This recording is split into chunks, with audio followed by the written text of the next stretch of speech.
में इंतजाम किया गया है। इसके साथ ही लगातार रिएक्शंस पॉलिटिकल तौर पर भी इस बजट को लेकर सामने आ रही हैं। युवाओं की, महिलाओं की प्रतिक्रिया के साथ किसानों ने भी अपनी बात इस बजट को लेकर रखी है। इस वक्त हमारे साथ छत्तीसगढ़ के खाद्य मंत्री अमरजीत भगत जुड़ गए हैं, जिनसे बजट को लेकर हम आज चर्चा करेंगे। सबसे पहले मंत्री जी, आपका स्वागत है इंडिया न्यूज में। जी नमस्कार। अमरजीत भगत जी, पहला रिएक्शन सर आपको चाहूंगा आज के बजट को लेकर, क्योंकि सरकार के मंत्रियों को यह कहना है कि हर वर्ग को साधने की कोशिश इस बजट में की गई है। इसके साथ ही विकासशील भारत को कैसे हम विकसित भारत बना सकते हैं, इस पर फोकस है। आज भारत सरकार मोदी जी बजट पेश किए हैं जो कि बेहद ही देश के लिए निराशाजनक है। जी, देश की आधी आबादी महिलाओं की है, उनके लिए कोई घोषणा नहीं, उनके लिए कोई प्रावधान नहीं, सुरक्षा के बारे में कोई उल्लेख नहीं। जी, इस देश की सबसे बड़ी आबादी युवाओं की है, उनके रोजगार के लिए कोई ऐलान नहीं। उल्टे आपने सबको निराश कर दिया। जी, इस देश की सबसे बड़ी आबादी गरीब और मध्यम वर्गीय, जो लगातार महंगाई के मार को झेल रहा है, जी, उसको उसके राहत के लिए, उसमें रिलीफ देने के लिए भारत सरकार ने कोई ऐलान नहीं किया। जी, आज हम देखें तो सबसे बड़ी कनेक्टिविटी रेलवे की है। रेलवे में सफर करने वाले जो बुजुर्ग हैं, सीनियर सिटीजन हैं, उनको जो सब्सिडी मिलती, जो रिलीफ मिलता था, मोदी जी की सरकार ने उसको बंद करके रखा है। उसको भी चालू करने की दिशा में कोई घोषणा नहीं। आज इस देश में कर्मचारी वर्ग जी, ओल्ड पेंशन स्कीम की मांग लगातार कर रहे हैं। न्यू पेंशन स्कीम में उनको नुकसान हो रही है, कोई सियोरिटी नहीं है, इसलिए ओल्ड पेंशन स्कीम को लागू करने की बात पूरे देश में हो रही है, उसके लिए कोई घोषणा नहीं हुई। जी, इस देश की सबसे बड़ी अर्थव्यवस्था कृषि सेक्टर की है। किसानों के बारे में बात करने वाली ये सरकार उनको आय दुगुना करने की बात करती थी, लेकिन उनको आय दुगुना करने के लिए कोई स्पष्ट घोषणा नहीं किया। ठीक उसी प्रकार आज हम एक एक करके देखें तो हर क्षेत्र में हम निराश और हताश देख रहे हैं लोगों को। जी, एक जो सरकार जो है एक बड़ी कदम जो उठा रही है कि 50 नए हवाई अड्डे बनाएंगे। हवाई अड्डे डेवलप करके, विकसित करके निजी हाथों में बेचने का काम बंद करें। एक तरफ आप सरकारी संसाधन लगा करके, सरकारी पैसा लगा करके आप एयरपोर्ट बनाते हैं जी, और उसको निजी हाथों में दे देते हैं। तो इस प्रकार से निजीकरण से लोगों के हाथ में क्या लगा। आज इस बजट के पेश होने के बाद आप देखिए, शेयर मार्केट लगातार नीचे जा रहा है, सबसे नीचे पायदान पे पहुंच रहा है। इसका सीधा सीधा सूचकांक रहता है कि आपका जो इकोनॉमिकल पॉलिसी है वो ठीक नहीं है। जी, आपका जो बजट है वो स्टेबल नहीं है। आपका जो बजट है वो डेवलपमेंट के लिए, इसको हम पॉजिटिव नहीं मानते, जिससे इसका नकारात्मक जो असर रहता है कि शेयर मार्केट नीचे पायदान पे जाता है, जो देखने को मिल रहा है।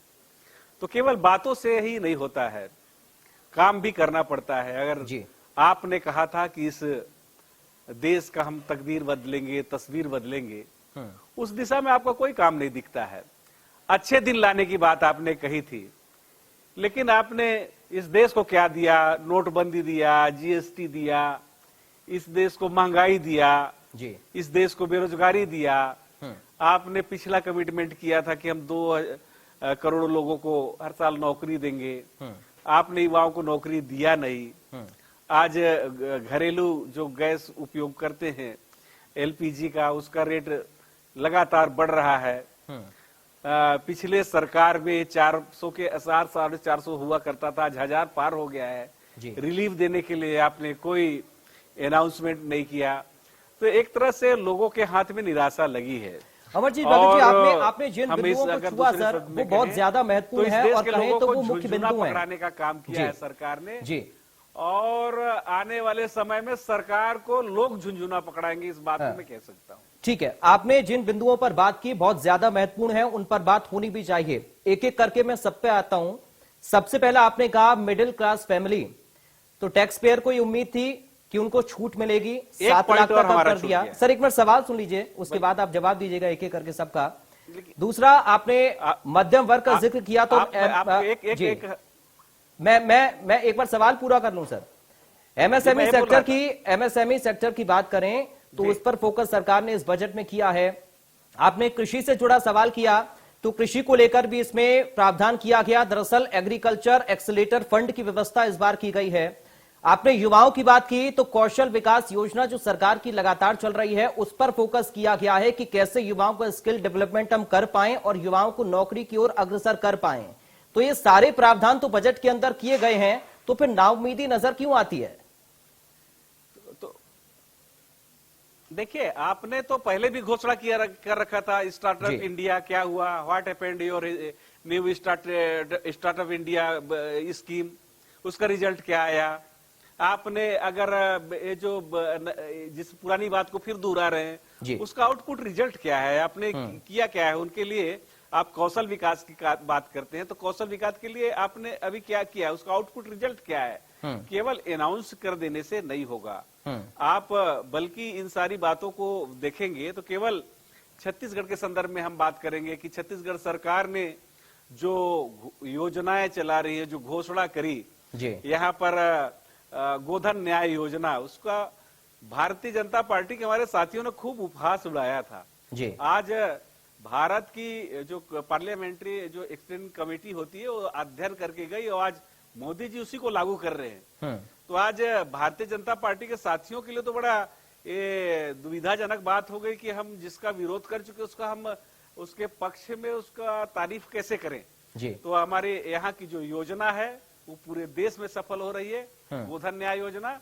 और दूसरी जो बड़ी योजना है छत्तीसगढ़ की, वो मिलेट मिशन का, जिसमें रागी, कुटकी, कोदो, ये सारी जो मिलेट्स के प्रोग्राम है उसमें सम्मिलित है। उनके लिए एमएसपी छत्तीसगढ़ सरकार ने, माननीय भूपेश बघेल जी की सरकार ने घोषित कर रखा है और इसकी सरकारी खरीदी हो रही है। इसका वैल्यू एडिशन का काम चल रहा है, जो पूरे देश में आज इसको लागू करने की बात मोदी जी ने कही है। तो केवल हम 2 बात को हम पॉजिटिव वे में देख सकते हैं, जिसको एग्रीकल्चर सेक्टर के लिए आपने अनाउंस किया है, तो मिलेट मिशन को, और दूसरा गोधन न्याय योजना को, जो गोबर से बनने वाले जो प्रोडक्ट है उसको हम पूरे देश में इसको लागू करेंगे। ये 2 बात हमको दिखता है, जिससे लोगों को रोजगार मिलेगा, लोगों का आर्थिक स्थिति में सुधार होगा। और बाकी तो मुझे झुंझुना दिखता है, देश के लोगों को झुंझुना पकड़ाने का काम मोदी जी की सरकार ने किया है और इससे कुछ हाथ में लगने वाला नहीं है। देश के लोग हताश और निराश हैं। 2 सेक्टर का और जिक्र बहुत ज्यादा अहम है सर, एक महिला और एक युवा।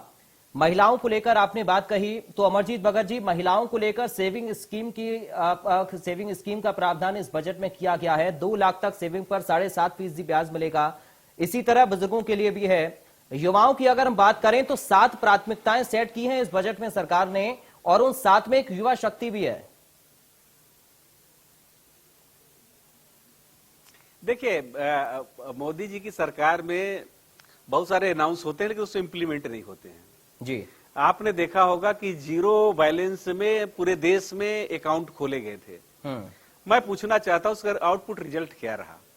आपने किसके अकाउंट में कितना पैसा डाला? केवल आंखों में धूप झोलने वाला काम जो है ये चल रहा है, इसको ये सब बंद होना चाहिए। जी। लोग लाइन लगा करके अपना अकाउंट खुलवाने का काम किए। बड़ी उम्मीद थी कि देश के प्रधानमंत्री बोल रहे हैं तो मतलब जरूर हमारे अकाउंट में कुछ पैसे आएंगे, लेकिन आपने तो कुछ ऐसा किया नहीं। जी। केवल लोक लुभावने घोषणा करने के बाद बीच में उनको छोड़ देना, क्या ये आपको शोभा देता है या ये क्या जस्टिफाई है? इसलिए बाकी स्कीम का भी वही हाल होने वाला है जो इन्होंने पहले किया है। ठीक है। अगर हम कृषि से जुड़े प्रावधानों का जिक्र करें, चूंकि लगातार किसानों को लेकर या फिर बेरोजगारों को लेकर, युवाओं को लेकर, महंगाई को लेकर सवाल उठते हैं सरकार के ऊपर, तो अभी आपको क्या लगता है कि इसमें जो फोकस किया गया है उनका आने वाले वक्त में कुछ फायदा नजर आएगा? क्योंकि ये तो लगातार कांग्रेस के नेताओं की हम बात करें या बाकी पार्टीज के नेताओं की बात करें, कह रहे थे कि दरअसल लोक लुभावन बजट होगा। तो ये लोक लुभावन बजट नजर आता है या आपको ऐसा लगता है कि सिर्फ स्कीम्स को लाया गया है, उन पर काम नहीं हो पाएगा उस तरीके से, उनको एग्जीक्यूट नहीं करवा पाएंगे ग्राउंड पर उस तरीके से? देखिए, एक चीज है कि हमारे देश के माननीय प्रधानमंत्री जी कुछ काम करें या ना करें जी, उनको भाषण देने का बड़ा जबरदस्त अनुभव है। और किस प्रकार से राशन की जगह भाषण से लोगों का पेट भरा जाता है, लोगों का दिल भरा जाता है, उनको बोलने का बहुत अच्छा वित्त मंत्री ने तो राशन का भी जिक्र किया है सर, वो कह रहे हैं कि राशन भी तो फ्री दिया हमने। स्कीम तो दिखता नहीं है, इसकी स्कीम तो दिखता नहीं है कि लोगों को हाथ में कुछ लगेगा, केवल भाषण है और बाकी कुछ मुझे दिखता नहीं। क्योंकि यहाँ के महंगाई से हर वर्ग आज त्रस्त है, चाहे वो गरीब तबका के लोग हो, चाहे वो मीडियम क्लास के लोग हो, कर्मचारी हो, युवा हो, सभी लोग उससे त्रस्त हैं। लेकिन आप महंगाई रोकने के लिए कोई भी एक स्कीम की घोषणा नहीं की है। आज लगातार हर चीज का रेट बढ़ रहा है। आज महंगाई से लोग त्रस्त है, आम आदमी का जीना मुहाल हो गया है। आज अगर आप उसके लिए अगर कदम नहीं उठाएंगे और केवल बड़े उद्योगपतियों के लिए, बड़े जो प्लेयर के लिए, उन्हीं के लिए आप अगर स्कीम बनाएंगे, चाहे एयरपोर्ट के माध्यम से हो, चाहे औद्योगिक निजीकरण की बात हो, तो इस देश का भला होने वाला नहीं है। तो इसलिए देश को बहुत निराशा है। इस बजट से भी आगे कुछ होने वाला नहीं है और कुल हम कह सकते हैं कि लोगों को झुनझुना पकड़ाने का काम ये सरकार ने किया है। स्वास्थ्य के सेक्टर में अगर हम बात करें तो 157 नए नर्सिंग कॉलेज स्थापित किए जाएंगे, इसका जिक्र किया है। क्योंकि स्वास्थ्य को लेकर बार बार जिक्र आता है और ये कहते हैं कि ये तो बेसिक सा इंफ्रास्ट्रक्चर है जिसको मजबूत करना बहुत ज्यादा जरूरी है। तो इसको लेकर जो प्रावधान इसमें है, इसको आप कैसे देख रहे हैं सर? देखिए, आप इंस्टीट्यूट खोल लीजिए, आप मेडिकल कॉलेज खोल लीजिए, नर्सिंग कॉलेज खोल लीजिए, स्वागत है। लेकिन उसके साथ में आपको जो इंफ्रास्ट्रक्चर के साथ आपको कर्मचारियों की भी भर्ती करनी है, सेटअप की भी भर्ती करनी है। उसके लिए आपका कोई अनाउंसमेंट नहीं है, उसके लिए कोई स्कीम नहीं है। लोगों ने आपके जो भर्ती होने हैं वो सब पद खाली है, उसके साथ आप सेटअप के साथ सब कुछ करें तब तो लोगों को कुछ मिलेगा। नहीं तो आप इंफ्रास्ट्रक्चर और बिल्डिंग खोल देने से लोगों को क्या होगा?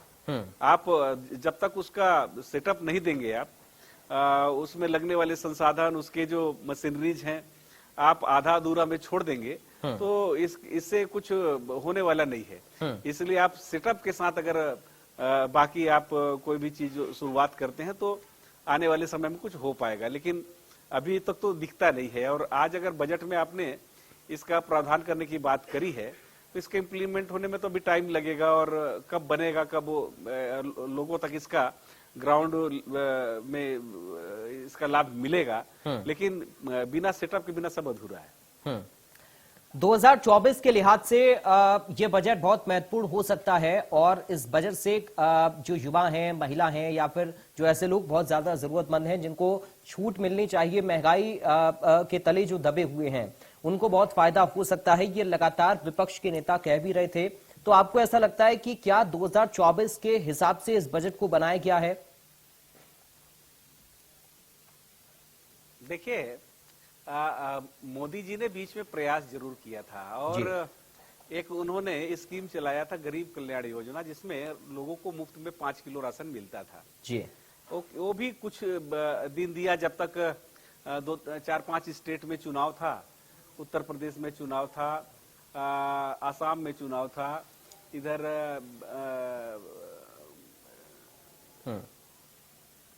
अपने राज्य में चुनाव था, हिमाचल में चुनाव था। इन सभी राज्यों में जब तक चुनाव थे तब तक इन्होंने उस योजना का संचालन किया, और जैसे चुनाव निकल गया गरीब कल्याण योजना बंद कर दिया। जबकि हमारे छत्तीसगढ़ राज्य में आज भी लोगों को निःशुल्क में हम इसका लाभ दे रहे हैं, चावल दे रहे हैं, और लोगों को यहाँ पर खाने का छत्तीसगढ़ में कोई चिंता नहीं है। इसी प्रकार का स्कीम भारत सरकार को भी पूरा देश के लिए चलाना चाहिए, ताकि गरीब लोगों का जीना आज इस महंगाई के दौर में मुश्किल हो गया, उनको एक रिलीफ मिल सके। अमरजीत भगत जी, एक सवाल मेरा आपसे नौकरी पेशा लोगों और व्यवसाय से जुड़े लोगों के लिए है, क्योंकि प्रावधान को इसमें सरकार का दावा है कि हमने किए हैं नौकरी पेशा के लिए भी और व्यवसाय से जुड़े लोगों के लिए भी, लेकिन इसमें कुछ फायदा होता हुआ नजर आएगा एमएसएमई सेक्टर को, या फिर जो टैक्स स्लैब में चेंजेस किया गया है उस स्लैब से कुछ आपको लगता है कि मिडिल क्लास फैमिलीज को फायदा होगा? क्योंकि ये बहुत जरूरी चीज है कि हम कैसे कम से कम कर जनता पर लगाएं और ज्यादा से ज्यादा सुविधाएं जनता को दे पाएं। देखिए, पिछले समय भी हम लोगों ने देखा इस देश में नए टैक्सेशन प्रणाली में, नए कर प्रणाली में खूब लोगों के ऊपर जीएसटी भी लगा, कर भी वसूला गया, और लोगों से पैसा कलेक्ट करके लगभग 35,000 करोड़ का जब लोन माफ करने की बात आई, 35 लाख करोड़ जी, 35 लाख करोड़ की जब लोन माफ करने की बात आई तो उन्होंने किसानों का एक पैसा माफ नहीं किया। जी, ठीक है, बहुत शुक्रिया।